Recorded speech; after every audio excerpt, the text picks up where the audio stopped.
Mic check, life check.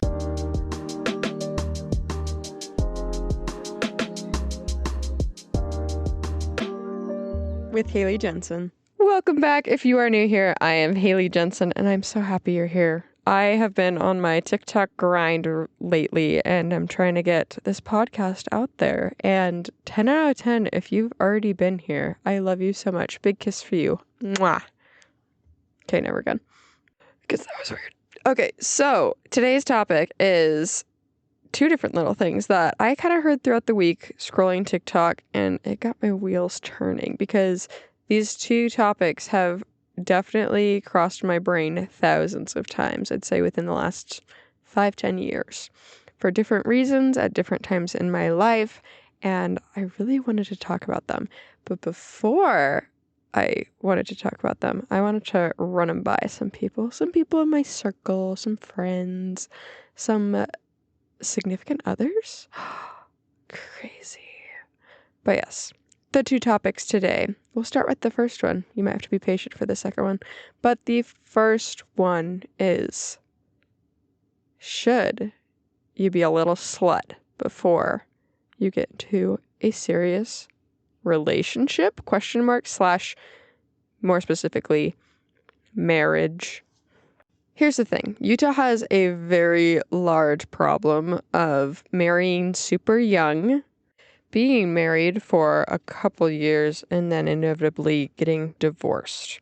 Keep in mind, a lot of these young adults are having their first divorce by the time they're like 24, 25, maybe even 23, which to the outside world, outside of Utah, states otherwise, that's insane. Being divorced at 24, 25 years old, bonkers. They're like, how are you divorced? And the funny thing is, a lot of the time, kids will be involved, kid or kids. Crazy. And so it's a bit of a quite large problem. I'll do, in fact, a large part of it, the Mormon religion. Because if you're not familiar, I will very ballpark this for you. The Mormon religion basically encourages these young adults to get married quite quickly after, actually the preferred would be go on a LDS Mormon mission first, then come home from your mission, which is usually 2 years or 18 months for girls, then get married and start having these ginormous families. So that's what is kind of brainwashed into the mentality at a very early age. Not to mention the social pressures of their parents, elders, siblings, friends, whoever, of, hey, are you dating someone? Hey, oh, you're dating someone. Are you going to get married? Oh, you got married? When are you going to have a kid? Oh, you already have a kid? When are you going to have your next one? Which that concept's very normal in general, but imagine it steroid injected 5 times more intensely, and then you will kind of understand how it is in the Mormon religion. I've been a part of the religion. Fun fact. So I think I would know. And did I get married young? Yes, I did. I got married at 21 years old, and my husband was 23. Do I look back and regret this? Absolutely not. And quite honestly, if you ask anyone, even the divorced ones, they probably would say, absolutely not. I learned my life lesson. Actually, I'd say probably the smarter ones would probably say, yes, I definitely regret that. Because I didn't want to go through that, or I wouldn't want to go through that if I picked that for myself again. But I'm sure the majority of them are too proud for that. So they would just say, oh no, I learned so much. So therefore, I don't regret. I grew through the experience, yada, yada, yada. But naturally, this conversation and thought process of mine came to me because, once again, another Utah influencer. If you're minorly on the internet, I'm sure you know who I'm talking about, but I won't name drop them because I don't know them, and I don't know them. But it just kind of sparked the reminder of this happening over and over again. Yes, it's an influencer situation, which, like I said, I don't know them, but if I were to take a stab, I would just assume that a lot of it has to do with lack of communication, money, greed, time, jealousy, all the above. But that's all I'm going to go into it for that. But I will go into all the other bits that I would say that contribute to, I would say, a healthy and successful marriage. Not saying that my marriage is perfect, but it is pretty dang close to what I would imagine the happiest marriage in the world would be. That sounds so narcissistic. But the reason why I say that is because my husband and I, we did figure out very quickly how to interact with one another. I would say I definitely learned very quickly a couple things regarding my husband, and I love him so much, and this is nothing on him. I will tell exactly how it is. I would say one of the first things that I learned very quickly in my marriage was my husband, so cute, so smart, but he does not pick up on the cold shouldering thing. So I remember one time I was like upset about something or not cold shoulder. I mean, it's kind of the cold shoulder, but the silent treatment, right? I wasn't specifically like not talking to him, but I was definitely giving him the cold shoulder of just being short with my words and just obviously upset. Maybe to some other people. And I'm not saying he's slow or anything, because he's definitely not, but he couldn't pick up like the micro difference. It's probably a me thing, to be honest, that I was making in my speech or my actions. And I would say deep down, I wanted him to. I wanted him to notice that something was wrong and that he should be smart enough to figure that out. That definitely is a me problem. And so it took me only, I think I only tried this tactic, I'd say maybe 2 or 3 times, because by that third time I realized he doesn't get it. But on the other hand, I know this for a fact because he's told me this numerous times, he also played to the advantage of me and my ADHD, which I would get really mad about something or we'd be fighting or something. And he said, quote unquote, he told me this later, yeah, I'd just give you a couple hours because after a while you just eventually kind of forget about it, which obviously once he told me this, I interrupted. I was like, what are you talking about? Like, of course I was still mad. Of course I still remembered it. And he's like, but you'd get distracted. And then you'd need / or want to communicate in our normal happy self about something. And you just kind of let it go. And of course, like I said, I'd interrupt and say, no, of course I didn't let it go. And he's like, no, I know, but you eventually would simmer down. And that sounds like really dramatic, but he never said simmer down. I'm using that word. But it's true. I would simmer down and just use my words, as the adults would say to a younger child. I would use my words. I would communicate with my words. So yeah, and I would say this was in the first like less than 6 months of marriage. And the fun fact of the matter that we were living in the 2020 pandemic, because once again we got married in March of 2020. So we were living in our apartment at the time and being all locked up together and whatever and learning how to be married at the same time. So it was great.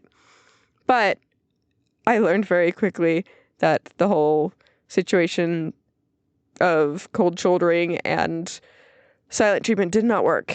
And obviously I'm trying to listen to myself as I talk, because from a viewer perspective, I'm sure you're like, well, he wasn't communicating. He was just waiting for you to cool off. Okay. I agree up to this point that it sounds like that. But in reality, from his perspective, he didn't realize I was trying to communicate, right? So then once I got fed up / frustrated / let it go on my side, he was there and ready to talk. He was never putting up a roadblock to do that. So it was definitely my issue in those moments. Even if he was mad, I would say, and we were mad about the same topic on different sides or something. I don't remember. That's the spoiler here to the story. We don't fight ever now. I can't even remember what it could have been back then, but I'm sure it was something so significant. But anyway, since then, and as I like to talk to people whenever they're seeking relationship advice in person, and I'll explain why and how my husband and I are so successful with what we do. We rarely fight. If anything, we get upset or have a disagreement. I would say once or twice a business quarter. So every 3 months or so. We've truly mastered, and we've been married for I think 5-6 years now. And obviously we're not perfect. We're very young, so everyone can roll your eyes. Feel free. But we've truly gotten really, really good at it. But yeah, we learned very quick that with communication, obviously communication is key. That doesn't take an expert to give that analysis. But when we disagree, we will be quiet, obviously, and kind of internalize a little bit for, I'd say, about 10-15 minutes. If longer needs be. I remember one time it was our drive back from Salt Lake. So that was 40 minutes. And I remember the most recent one, actually. That was probably 2 months ago or something. And I remember we got in a argument. And I think it was stress because we were trying to figure something out, something with our child or toddler. And I think we probably just did something different that when we were both trying to resolve the issue of being stressed out by our toddler. And so we must have had a little spat or something. And I just remember sitting quiet the entire way home. But the problem is now having been married for this long, and one, I just hate the feeling because I never want to be upset with the love of my life and my best friend. That is worse than being mad at whatever it is to be mad at, you know? And I remember just being like, okay. It was just kind of the process that I've gone through before, and I know how it ends, even though I'm so mad and I have all this hatred and fury going on, pretty much. Not that I hate my husband or anything, but I just know, and I immediately kind of look forward. That's just kind of the person I am, a very proactive kind of person. And I'm like, okay, I know how this ends. I know how we need to work this through. And saying sorry to anyone obviously is hard, and it reminds me of those commercials that saying sorry is the hardest word or whatever. But no, it's true, especially with people that you don't like. Oh my gosh. And 9 out of 10 times those aren't genuine, but the people that you do love and respect, that you've had a significant spat with, that is all the more tricky, of course, because there's so many emotions working. But yeah, just looking at the situation, as we were just getting off the freeway of our exit to get home, I just like, no, let's talk about it now, because if we get home, there's just going to be a temptation to go our separate ways and start our nighttime routine. And then there's an even chance that we go to bed angry, right? And that's only happened a couple times in our marriage. And it is the worst feeling because, one, we love to cuddle. We love to snuggle right before bed and fall asleep, and we fall asleep cuddling. And it's my favorite thing in the world. But going to bed angry, that don't work. And we're separated, and it's horrendous. So we have learned for many years now that we don't like doing that, and absolutely hate it. So yes, the cliche classic phrase of never go to bed angry, 100% agree with that. That is one of the best pieces of advice that you can get and give. So keep going with that one. But I remember getting off the freeway and just thinking, okay, I can't let us get to this house. We need to talk about this. And it wasn't even an avoidance thing. It was, I would like to talk about this so that we can fix and be happy again. Even because we were 40 minutes previously and we were normal. And so I remember saying sorry first, to be like, and meaning it. That's obviously all the difference. And whoever's fault it was, it doesn't matter, because that's the other biggest thing that with going into this communication. Yes, being able to say sorry and be able to mean it, but both parties being sorry, even if one party is definitely in the wrong, and that's clear as day to both people. Being sorry when it comes to communication and saying, I'm sorry that I did not express that clear enough, or I'm sorry if I did attribute any confusion on my part. Just both being sorry and just opening that door of it's not all you to blame, I would say, is one of the best pieces of advice I could give, because it just makes you a more loving and respectful person to each other. And that's just something that strengthens, I'd say, your bond overall. And this sounds so cheesy, but that's truly how I feel about it, because every single time we have both come together after a spat or whatever, and we're both apologizing, and we talk it through more. Like, we don't have to talk it and beat the dead horse even more, but just talking it through makes, even if it's redundant, and that brings me to my next little bit of advice, is yes, communicate is the number one best advice given. That's obvious.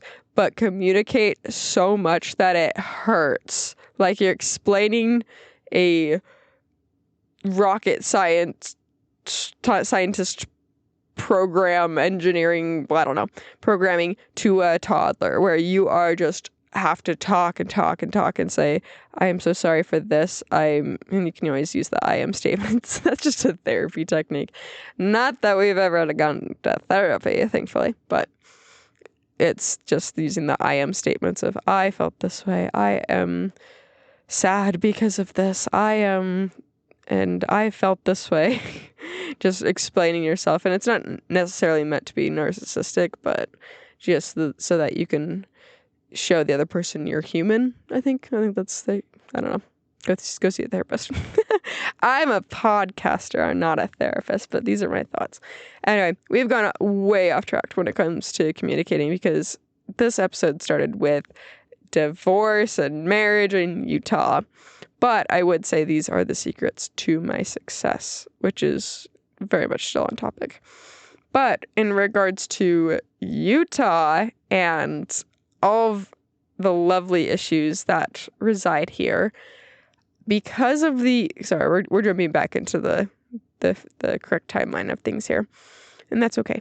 But the main problem with Utah and dating is that a lot of people look at relationships and dating, I'd say, significantly different.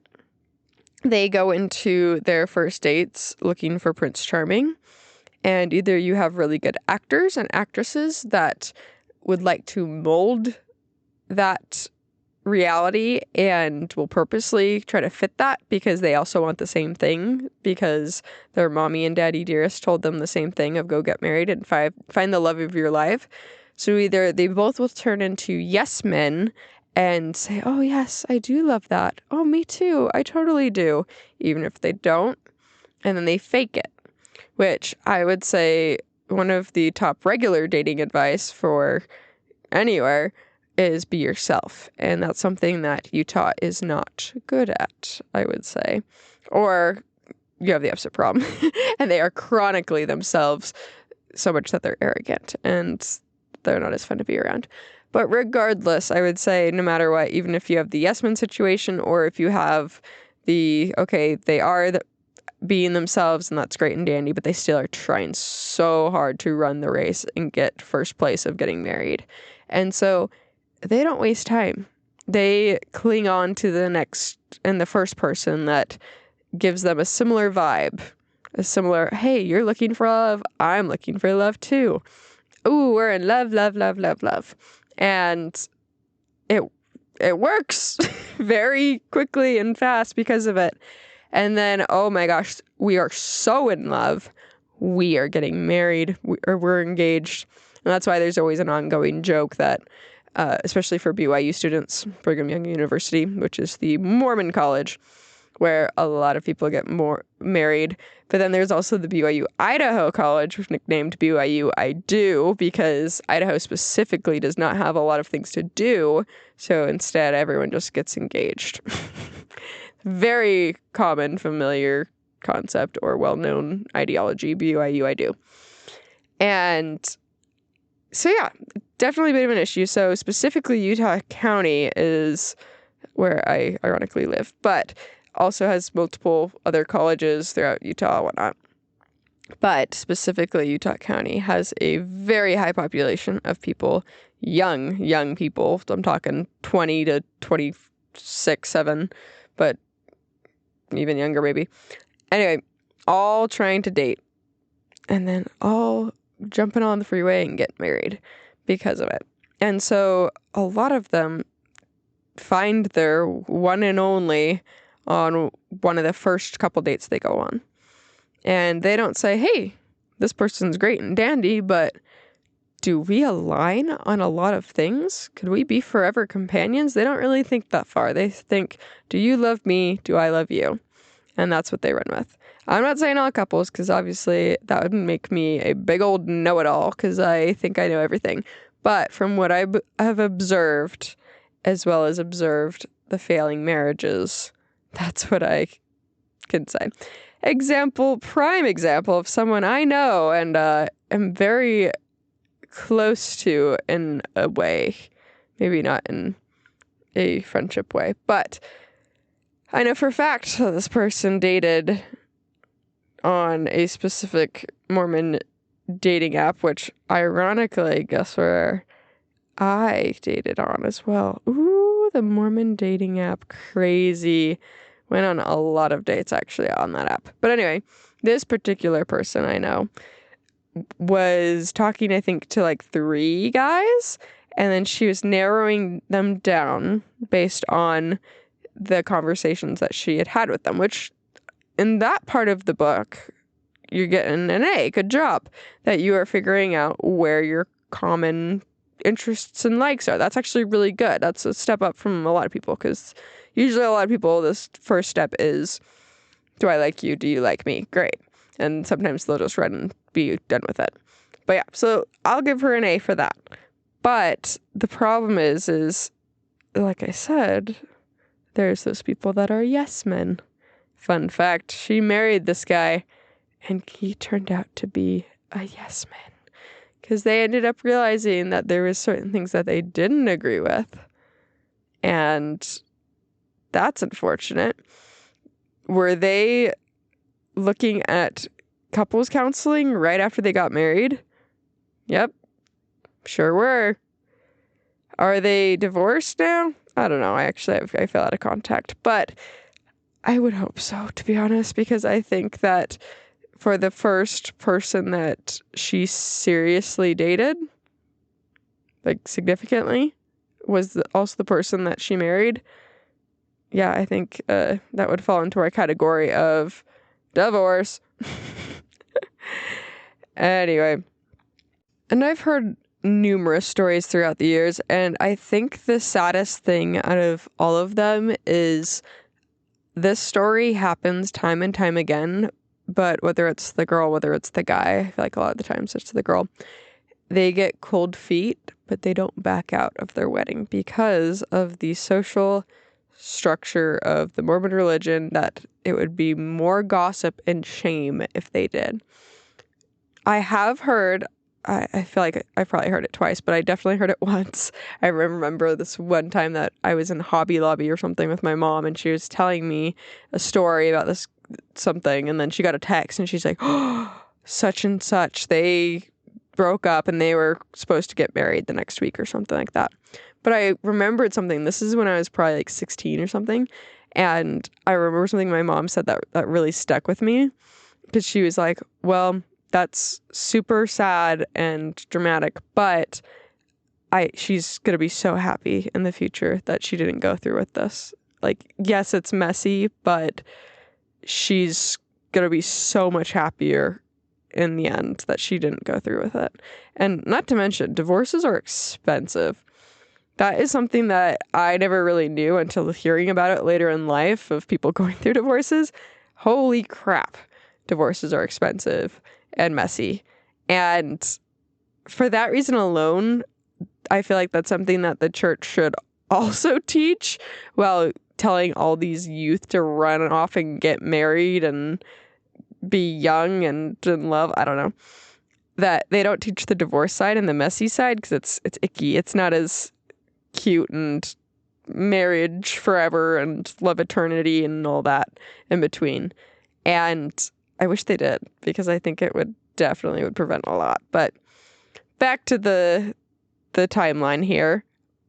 Lots and lots of messy marriages, divorces, and the bottom line is that just these young adults, teenagers pretty much, are not going on multiple dates, and they stop once they find someone that, hey, you like me, I like you. And honestly, if I were to put it very flippantly, they should, in BYU lingo or Utah County lingo, nickmo and move on. But the problem is a lot of them are, I would say, have values, which is great. Very, very great, wonderful value to have, that they don't want to be sluts in their way of NCMO, non-committal makeout. That's what that stands for. It's a Utah term.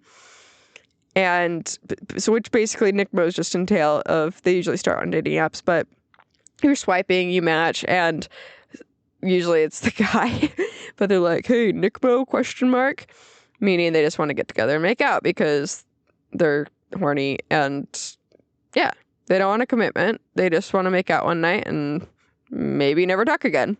Sound fun? Cool. But it's fun and exciting and you get the attention. Did I participate in these in college? You bet your butt I did. A lot of them.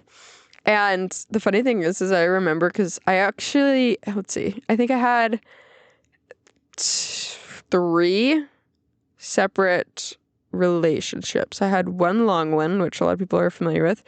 And then I had 1. I probably had like intermingled probably 5 mini ones.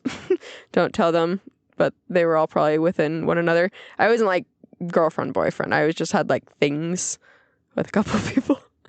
That sounds so bad at the same time. No, they were all like crossed over, but then like I'd go on a couple dates or have like whatever significant makeouts. No. But then there would just be like some crossover, but then I'd get like sick or bored of them. Keep in mind, they would have me too, you know, that's the whole concept of NCMOs, right? They're situationships, some of them, because of the situation of making out. And it was what it was. But I learned so much. I learned a lot of people. I learned what I liked, what I don't liked. And there, believe it or not, it's not always just all making out. There's a lot of conversation that has to lead to that, or before or after, or even during taking breaks, you know. But, oh my gosh, college was a wild time. But my mom had me as a very sheltered child growing up. So naturally, I acted out in college. It was great. But do I regret any of it? Heck no, I don't, because I ended up with the most perfect, wonderful husband. I could not build a better boy, as they would like to call it. I think it's a Disney movie. Build a better boy or something like that. Anyway, yeah, I saw through all the BS because I had dated and been with / Nick mode, whatever, lots of individuals, and I was so sick of that, because right before I met my husband, I had a slight month-long kind of thing, ironically, which was, and I hope this gets back to him, the worst boyfriend of my life. Absolutely terrible. So pathetic. So time wasting, and maybe for another episode we can go into it. Not feeling like going into that right now because I'll probably just get pissed off. It's funny the amount of times this has come up over the years, and I'll be talking about something, I'm like, yeah, and I never hated anyone like that much except for this guy. And my husband's very aware, and he'll tease me every now and then. But yeah, absolute worst waste of my time. But the irony is the night we broke up, spoiler alert, now he gets to hear it, I definitely hit up a party ran into a guy that I actually had previously made out with and was like vibing, wasn't even looking to do anything that night because we literally broke up that night, but I was mad. So instead of like me getting into my car and speeding off onto like the freeway or something, I just went to a party to like blow off steam, I guess. It was a college party. And anyway, so I ran into a guy and obviously he was interested, but yeah, we had a good thing like probably a year. Actually, it probably was like 3 years prior because I think that was like my third year of college, I think.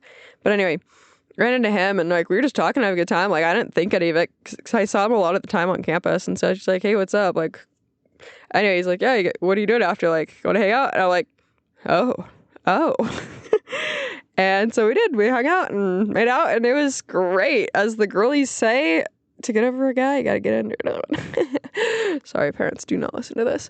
Anyway, it was fun. It was so great. It was the best palate cleanser, as Ted Mosby would say. Palate was cleansed. And the irony is that I was swiping on a dating app prior to being with not that guy that night, but the horrible boyfriend previous. And I swear I remember seeing my husband on there.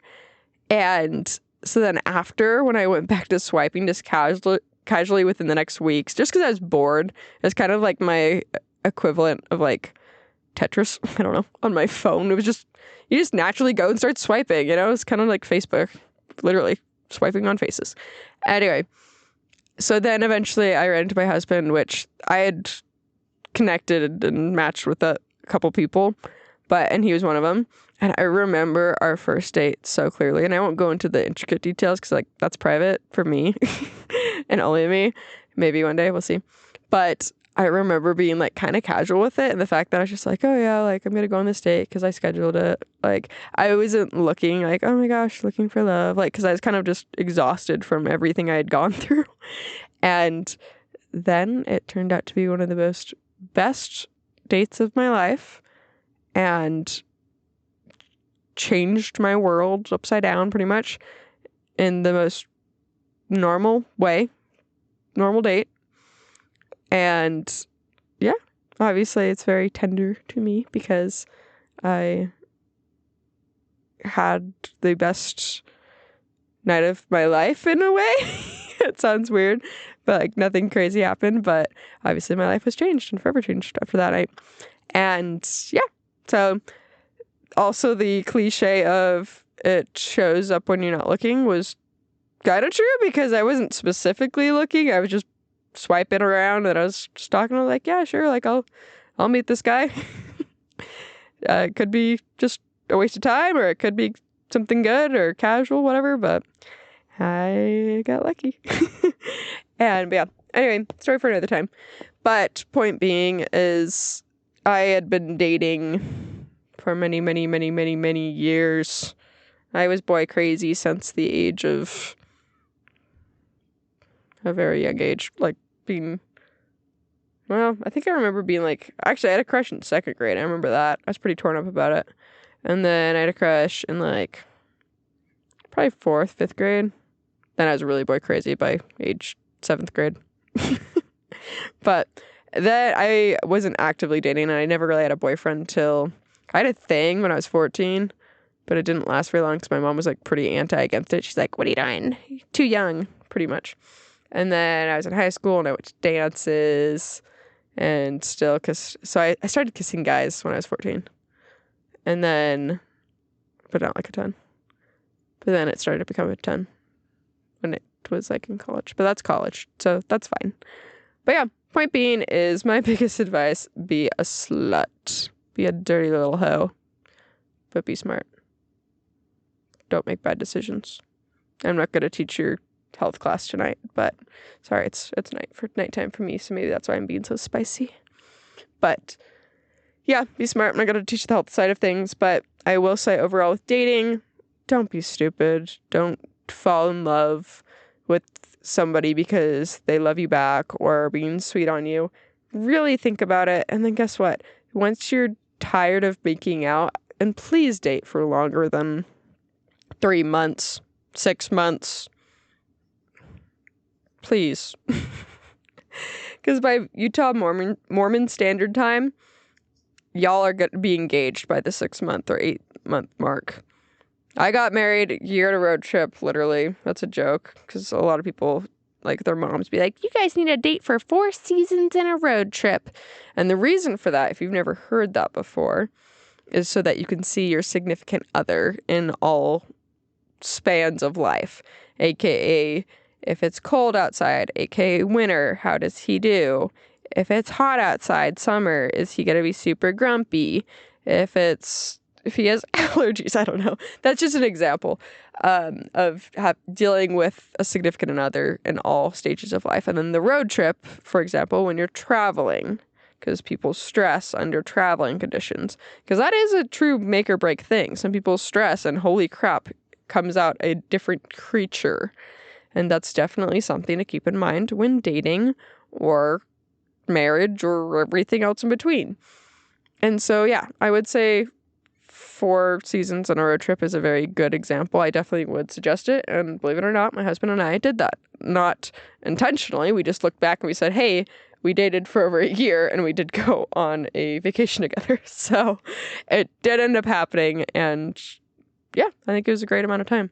Definitely would recommend it. Obviously, outside of Utah, I know people that date or are engaged for years and don't get married till 5 years after significantly being in love or something like that. And that's great too, you know? Do what you gotta do, but do it smart. So some last minute fun notes, because I interviewed my sweet husband on this concept and his advice, which I definitely agree with. And so a lot of these things we both just agreed, so I won't give him all the credit, but a lot of the things that I just wrote down. Being in a healthy balance of the slut before marriage concept. Correct. Don't be a complete slut, but be slutty enough that you can experience all walks of life and make decisions because you know that there's more than one individual out there that can say pretty things to get their pretty ways. Obviously, try to stay away from those type of people because they're not great. Anyway, something that I will give him 100% credit for saying was being happy with who you are. I think that is an excellent concept.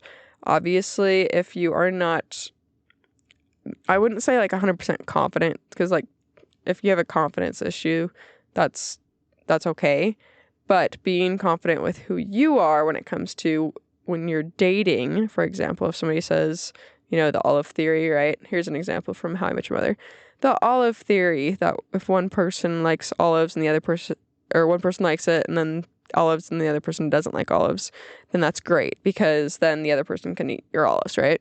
But then Marshall apparently didn't like olives. I don't know. I'm quoting it wrong. But point being is that later in the relationship, it comes out that actually it was a lie and the guy did like olives and now their relationship is screwed because they lied when they were dating or it was a misunderstanding. Anyway, point being, screw your olives, be straight and upfront with what you like and who you want to be and the things in your opinions, because faking it is going to hurt you a lot worse down the road. Because one, your relationship's going to be kind of built on the concept of a lie, slightly. Or two, you're going to be uncomfortable your entire relationship pretending you're one way when in reality you're not, and you're quite the other way. Or three, you are going to have to perfectly pretend for the rest of your life, and that's painful.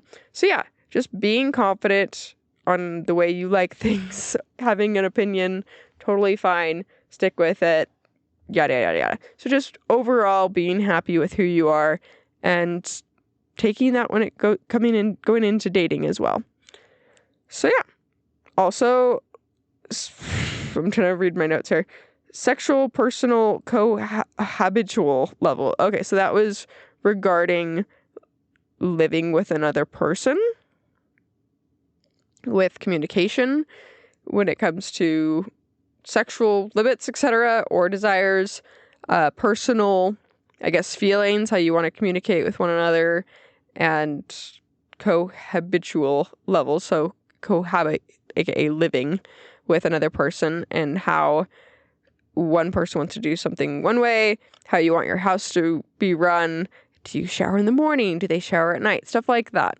So important when dating. You wouldn't think it is important things to talk about, but later on in life, it very well may be. A huge one, I would say, is if you like pets, right? Cats versus dogs. Do you have allergies? Do you want your dogs to sleep on the bed with you? That is a huge thing for some people. Absolutely crazy. And actually, they make fun of that a lot in sitcoms, I feel like.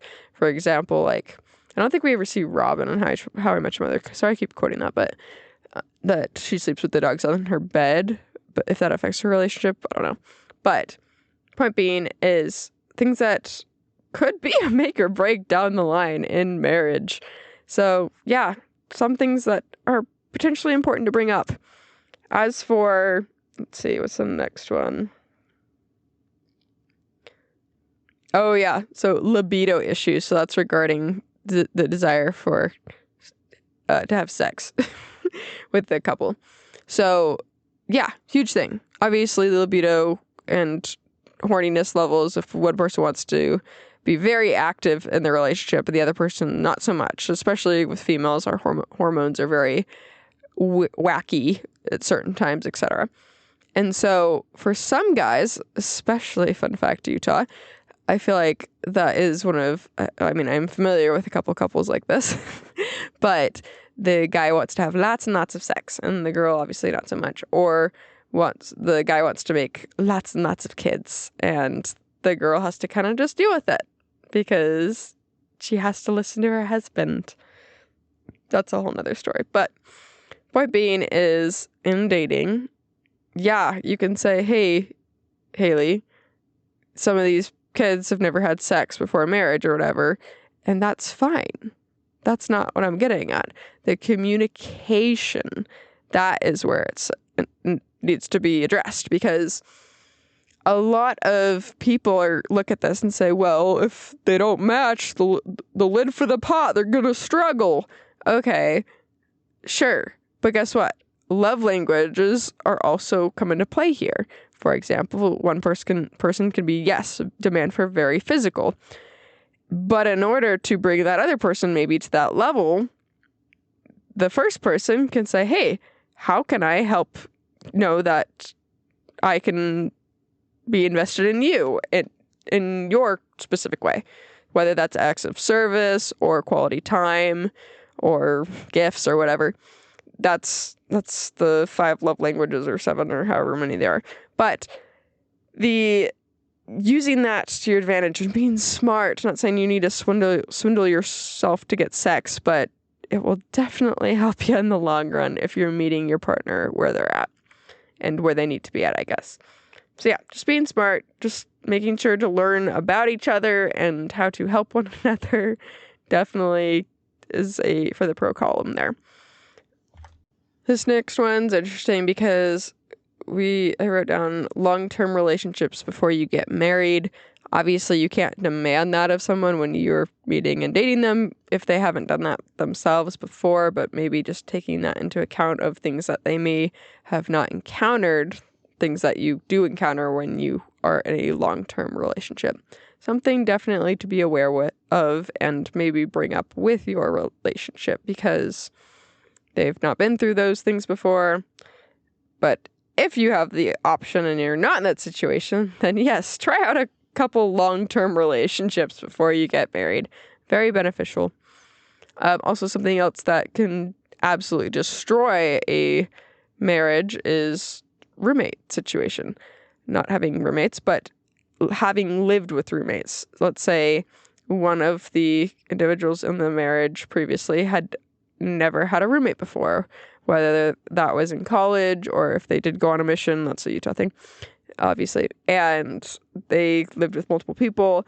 That is a very hard adjustment for some people. Once again, I know another couple that did have that. So the guy had roommates before, but the girl had not, and they clashed. They got married, and one person wanted the interior design a certain way in the shared, obviously, living room. Obviously, they were married, so it was both their living rooms, but that's an example. It's like they didn't discuss design elements. And that really, because she wanted things pink and frilly, and he didn't. He wanted them gray and monotone. And that made them butt heads. Just something so little like that they are going to be constantly fighting over for the rest of their lives until they discover sage green. That's a TikTok joke. But yes, sage green is a very nice middle ground for millennials or newlyweds, because it makes them feel like they both kind of win. I don't know. Sage green, man. Go sage green. But yeah, so that's an example. My husband said cleaning things a different way than you, and that's okay. That's definitely a direct hit at me, and that's okay. I have minor OCD. I wouldn't say it's always active, but yeah, I can be very nitpicky when it comes to cleaning certain things. And he's just learned that I will say, hey, I'm gonna clean it, or I've even said, like, if you're gonna clean it right. Like, I've said that to him before. And so he will definitely help out and clean, especially if I ask him to. But the handoff is that if I'm gonna ask him, then he may clean it to his cleaning standard versus mine. And that doesn't mean I need to be right or anything. That's just, I am requesting him to do this. Then just know that he will be the one doing it, and therefore I will be getting that. And here's the thing. I'm trying to say it right, because it's not like he's doing a crappy job. I'm just slightly psycho some of the times. But in handoff is that he is an excellent cook, and I cannot cook to save my life. So if I were to put it in his term of things, yeah, I can make dinner. It's probably not going to be as tasty as yours, though. So that's the trade-off, and being okay with that. That's just an example of the way that the differences in our relationship, dating or marriage-wise, just to be aware of, and not to have that cause hatred and divorce. I already mentioned design difference. Let's see. Yeah, wrote down, not every fight will be civil. Yes, you would love them to be, but emotions and hormones exist.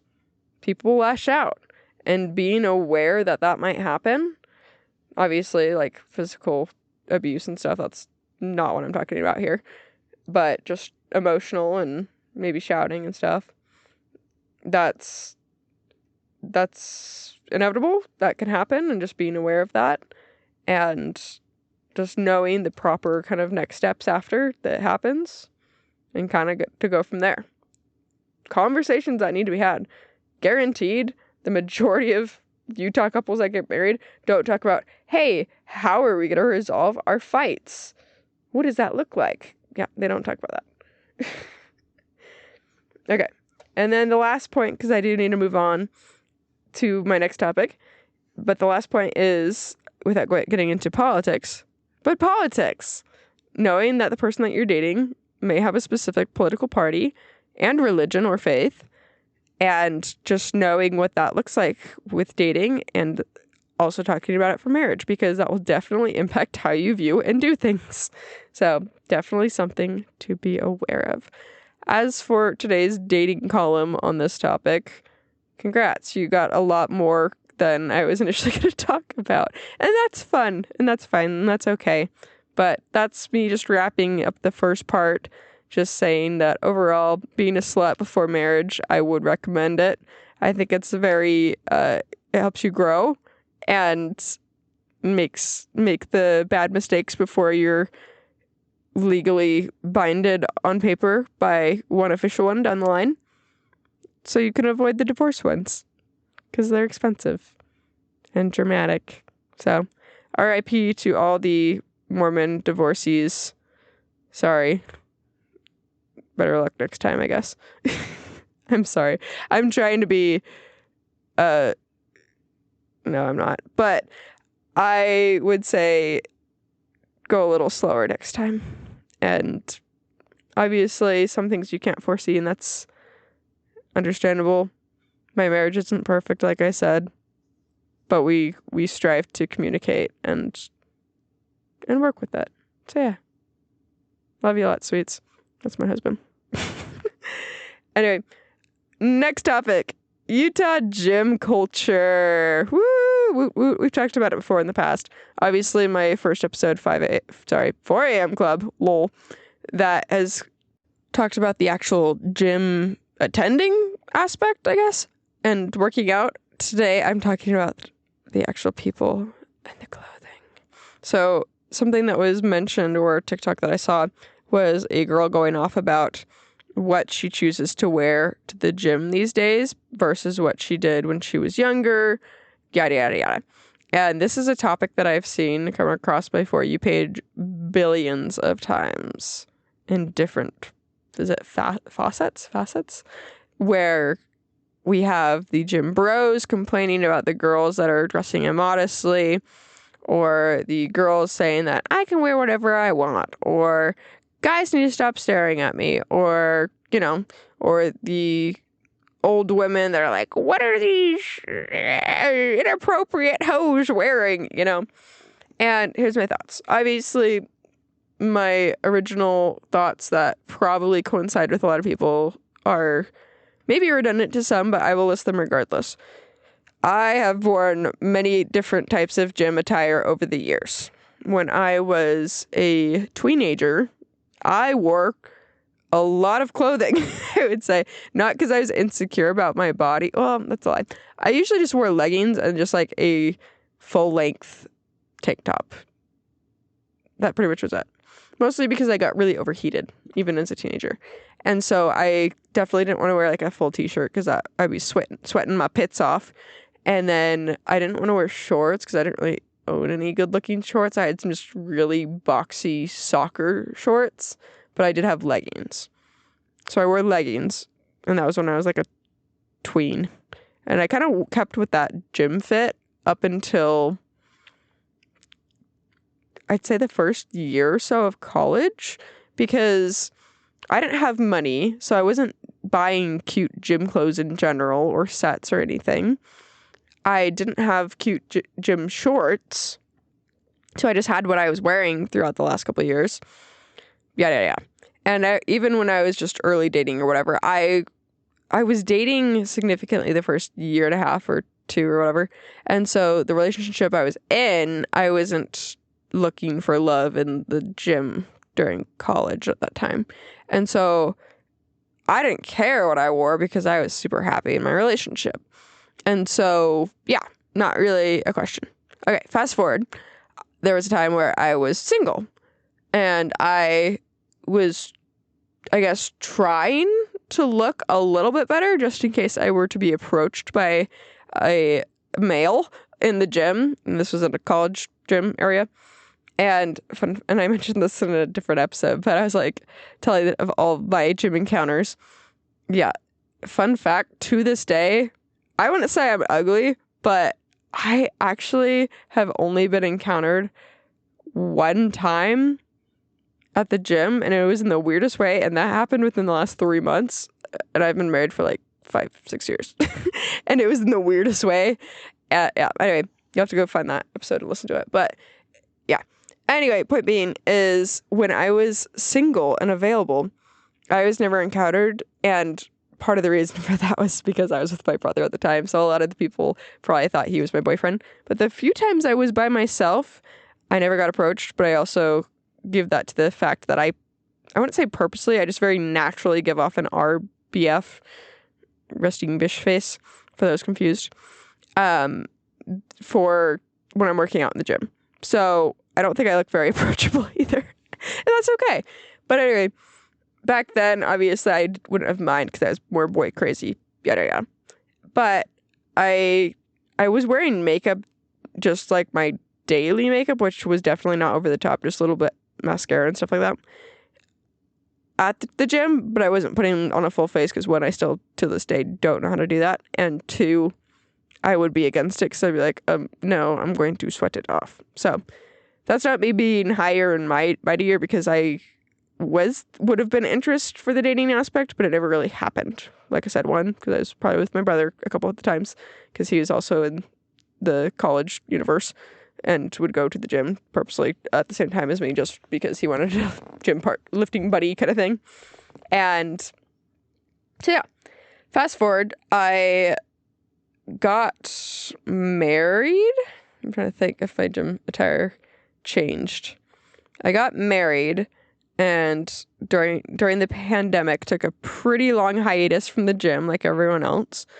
And so then by the time I got back to the gym, I probably had taken a good almost 1.5 2 year break from the gym. And so then I was just really confused because I didn't want to wear the same stuff. And I'm pretty sure my body had changed a little bit through my, like, air quote, second puberty that girls seem to go through when they're in their 20s.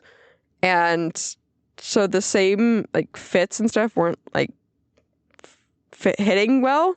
And so then I think I was a little bit overweight, just a bit. And then I think also it was trendy to wear, like, the oversized shirts as a pump cover. So I think I did that, combined that it was winter in Utah. So I did it a little to stay warm too. But then I, like, just kept wearing the oversized shirts because they were comfy. So I don't remember if I wore those with leggings or not. But anyway, definitely not super, like, attractive. Plus I was married. And, like, I wore my wedding ring to the gym still. So, like, not that I was looking to date because I was obviously married. But that was just the outfit I was in. But keep in mind, so up until this point, this is the curve around 20, probably 21 or so, 22, that all the active fits and stuff and sets came out. And I would look around like, oh, wow, yeah, they're cute, they're hot, but they're sexy AF. Like, I wish I had the budget to fund a entire closet of perfect accumulated gym outfits, but the problem is I still don't have abs like that go with those outfits to this day. And I mean, I'm not, like, abundantly obese or anything here, but I just naturally don't have the build for abs like that. And so I think a lot of the times I'd look at the outfits, I'd be like, oof, yeah, I couldn't, never, not me. But then fast forward a couple jobs later, I ended up working at Lululemon. And so I ended up getting a couple, like, cute sets. They weren't like the itty bitty skimpy bikini tops though, ever. Like, I never intentionally bought those. And so a lot of them I was comfortable wearing because they're, like, longer sports bras with just high-waisted leggings. So I feel like the majority of my skin was still covered. But anyway, I felt cute though for the first time, and I was, like, I was actually the skinniest I'd say I'd been in a long time, just because I was doing a lot of, like, fitness at the time and on my feet, and not that I was starving myself, but working in retail, you just don't get a lot of time to eat, and so you burn a lot of calories. And so I was enjoying life around that time and wearing what I felt with the times, because I was wearing these cute sets, just mostly because I got them on a good deal of working at Lululemon. But I was with the times of the people, but I'd still observe. And that was when, like, actually right before that was the Gymshark empire where everyone was wearing Gymshark stuff. But anyway, throughout the years though, of course, I had noticed that there's definitely girls wearing a lot less, whether it was very small bikini, like the tops, and their cleavage was hanging out, or their shorts were hiked up their butt. You know, anyone with eyeballs can tell that they're looking for attention. And that, my friends, would be the most frustrating thing, I'd say, throughout the years. Because one, I'm a competitive person. So if you're not there to work out, you're in the way. Please leave. You're wasting my time and anyone else's time if you're hugging a machine or you're standing next to something and I would like to access it, but I can't because you're standing or in the way or whatever. So that's the funny thing is like, you can say girl on girl jealousy or whatever, but that has nothing to do with it. It's just, I disagree with your motive, and it's annoying, not because of it's in competition with me and a guy versus you or whatever. No, it's, yeah. So that's my thing too. I think it's just obnoxious because, yeah, once again, you're not there to work out. You're just peacocking, and that also slows down guys. guys can be slow creatures. They get distracted quite easily, whether that's by TVs, their phones, each other. But now you're throwing another wrench of cleavage or skin. And so then once again, it's like, hi, now this guy is going slow on his machine because he's distracted. So once again, you're making it my problem. Okay. A third thing is, I mean, I swear college gyms are the worst because then you have the guys and girls that are there for their dating, like, weekly meetup or something. I told this story on another one, I don't remember which podcast, but basically I'd gone to right after I was postpartum with my child, and at the time I was just walking, like I needed to go to the gym to get my scans in for it to be reimbursed through the company. And so I was walking on the treadmill, and I remember getting the treadmill that I was walking on for like 45 minutes. And when I had got there, I'd see these two college girls standing in the middle of the green turf, just in the complete open, chatting with each other. And then, like, within 5 minutes of me starting walking, I see them talk to a guy. 45 minutes later, still, and I was leaving, and I'm like, oh my gosh, they're still there. Like, I get that they don't have somewhere to be or whatever, but it's just a pain in the butt when you are blocking literally just people that could be using the gym or whatever. Anyway, super obnoxious. That's where my problem lies. And I get it's a meeting place and the whole concept of third places being ruined, and I guess that's their opportunity to, I guess, date, and yeah, I don't know. It's just kind of obnoxious, and so if people want to complain about it, I am on the team of that's super annoying, and I agree. But as for the clothing wise, yeah, I'm sure it's going to affect those particular meetings and desires of the opposite gender based on what you're wearing, I guess, to influence those meetings. But overall, I will say the girlies that hike their Spanx up their butt, which, keep in mind, I've mentioned that I have scrunch shorts myself, and I talked about it on another podcast, so if you want to hear the whole breakdown, you're gonna have to go find it. But overall, the ones that are purposely shoving and showing all cheekage and bootay, one, that's gotta hurt, and two, it's so abundantly obvious, and you're just showing how desperate and easy you look. Like, have some sort of class. And if you want to clap back and be like, this is how I want to express myself, great, but you're literally making it everyone's problem. Like, that's... Anyway. And then the other thing that a lot of individuals don't take account for is the different age groups at the gym. Like, I get if you want to be all cute and hot and sexy, but it's just like, there's literally married men, there's maybe even pedophiles, and cool, you like the attention, but it's just gross. Anyway, just be aware and don't do it. But yeah, overall, and then the one comment I will say that my husband said, it is just saying that, like, one, it's not attractive. Like, you're definitely gonna pull a certain type of guy if you're gonna put it all out there like that. Like I mentioned, being air quote easy. Yeah, you're a super easy target, and if you're just looking for a classic Nickmo, great. That brings us back to topic number 1. Great. But it's just like, you're making it a lot of other people's problem. Do it better in a different way, I guess. And I don't know, just move on. If you are significantly looking at the situation saying, wow, I wouldn't hate to meet a significant other in the gym, I respect that, because a lot of, obviously, people that go to the gym usually are trying to keep up in their wellness, whether physical, mental, whatever, and that's respectable. I'm not saying everyone that attends the gym is one-track mind. I'm sure there is a lot of people, as I mentioned, me previously in college, saying that I would be very much open to being approached at the gym. However, I wasn't working overtime for it. And maybe that's why.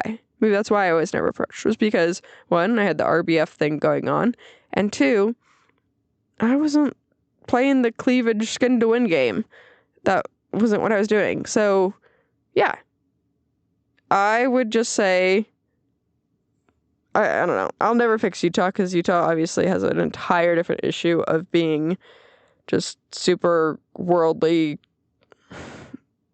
when it comes to looks and aesthetic, I guess, when it comes to gym attendance, because the whole classic Utah thing that we're known for is these girls with perfect bombshell hair and full face of makeup going to the gym for the sole reason of looking hot for any onlookers of guys for dating and peacocking.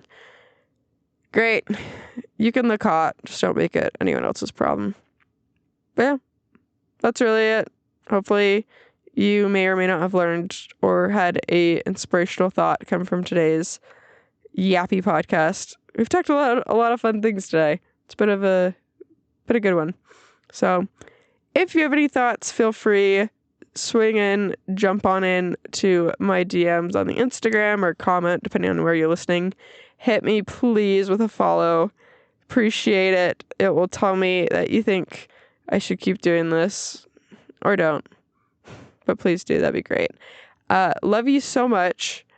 I'm on TikTok now on a different account, on a new account. Has like no followers, so if you want to hit me up there too, it's just _ Haley Jensen, all spelled together, and I'd appreciate it.